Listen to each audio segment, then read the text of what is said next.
বিসমিল্লাহির রহমানির রহিম। তাশাহুদ। আত-তাহিয়াতু লিল্লাহি ওয়াস-সালাওয়াতু ওয়াত-তাইয়্যিবাত। অর্থ আসে সমুদয় মৌখিক, শারীরিক ও মানসিক প্রশংসা সবই আল্লাহর জন্য। আসসালামু আলাইকা, আপনার উপর সালাম। আইয়ুহান নাবিয়্যু, হে নবী মুহাম্মদ সাল্লাল্লাহু আলাইহি সাল্লাম, অর্থাৎ হে নবী মুহাম্মদ সাল্লাল্লাহু আলাইহি সাল্লাম, আপনার উপর সালাম। ওয়া রাহমাতুল্লাহি ওয়া বারাকাতুহু, আল্লাহর রহমত ও বরকত বর্ষিত হোক। আসসালামু আলাইনা, আলাইনা অর্থ আমাদের উপর, অর্থাৎ সালাম আমাদের উপর। ওয়া আলা ইবাদিল্লাহিস সালিহিন, এবং আল্লাহর সকল নেক বান্দার উপর। হাদিস শরীফে আসছে এই কথাটা বললে আসসালামু আলাইনা ওয়া আলা ইবাদিল্লাহিস সালিহিন, আসমান এবং জমিনে আল্লাহর যত নেক বান্দা আছে সবাইকে সালাম দেওয়া হয়ে যায়। সুবহানাল্লাহ।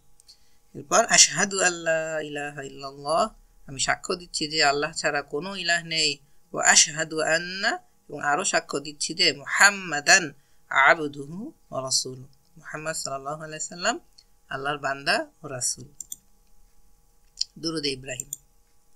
শব্দার্থগুলো একটু দেখে নিই।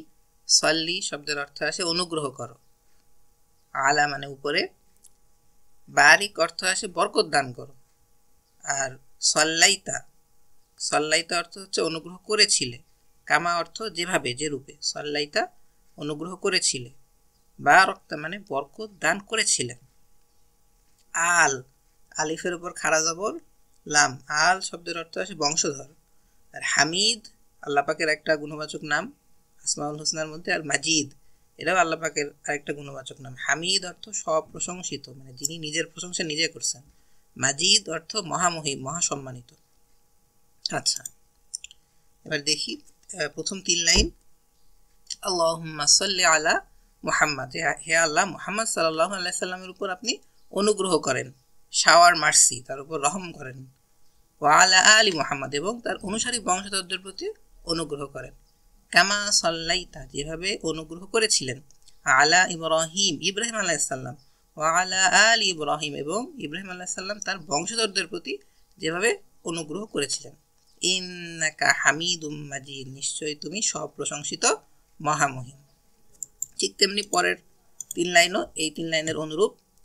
আল্লাহুম্মা বারিক আলা, সাল্লি আলার জায়গায় বারিক আলা, হে আল্লাহ আপনি বরকত দান করেন, আলা মুহাম্মাদ ওয়া আলা আলি মুহাম্মদ, মুহাম্মদ সাল্লাল্লাহু আলাইহি সাল্লাম এবং তার অনুসারী বংশধরদের প্রতি বরকত দান করুন।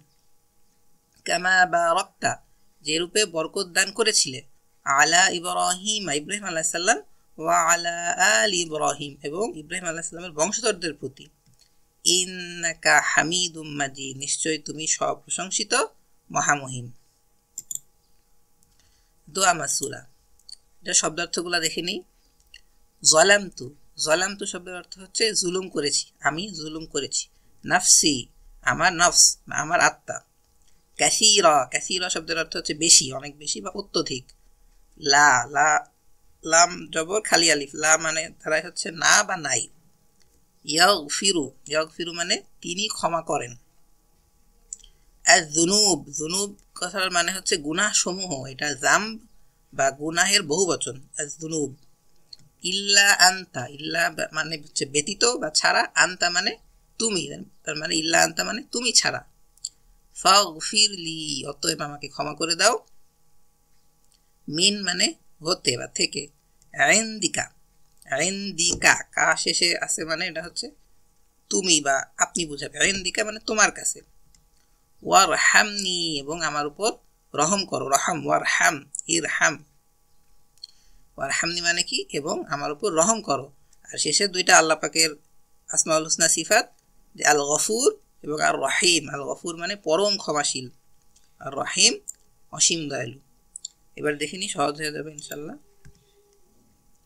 আল্লাহুম্মা ইন্নী যালামতু নাফসি, হে আল্লাহ নিঃসন্দেহে আমি আমার আত্মার উপর জুলুম করেছি। যালামতু নাফসি যুলমান কাসীরা, অত্যধিক জুলুম, কাসীরা মানে বেশি। ওয়ালা, এবং নাই, ইয়াগফিরু যিনি ক্ষমা করেন, ইয়াগফিরু যুনুবা মানে বোঝাচ্ছে ওয়ালা ইয়াগফিরু যুনুবা মানে গুনাহ সমূহ ক্ষমাকারী কেউ নাই, ইল্লা আনতা আপনি ছাড়া বা তুমি ছাড়া, আর তুমি ছাড়া গুনাহ মাফকারী কেউই নাই।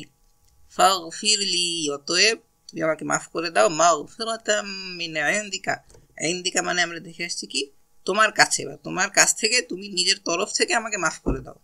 ওয়ারহামনি, এবং আমার উপর রহম করো, ইন্নাকা আনতাল গফুরুর রহিম, নিশ্চয়ই তুমি পরম ক্ষমাশীল অসীম দয়ালু।